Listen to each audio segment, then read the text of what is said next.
अन्न आणि औषध प्रशासनाच्या परीक्षेमध्ये गैरप्रकार झाल्याचा आरोप झाला। त्या संदर्भातले पुरावे सुद्धा समोर आले। त्यानंतर संपूर्ण भरती प्रक्रिया रद्द करण्याचा निर्णय एमपीएससीने घेतला।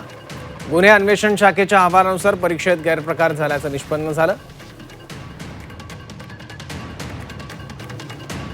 या प्रकरणात पहिल्यांदा राष्ट्रवादी शरदचंद्र पवार पक्षाचे आमदार रोहित पवार यांनी पेपरफुटीचा आरोप केला होता।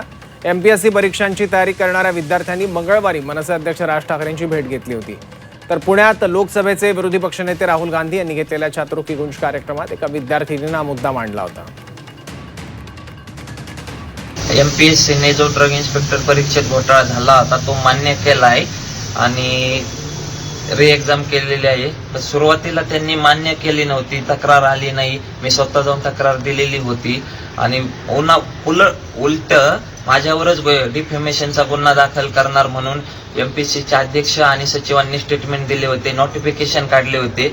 मग आता त्यांनी अजून नैतिक जबाबदारी कोणी स्वीकारली नाही, एमपीएससी आयोगातून कोण जबाबदार आहे वगैरे, आणि त्यामुळे हा पूर्ण अहवाल आम्हाला पूर्ण मान्य नाही।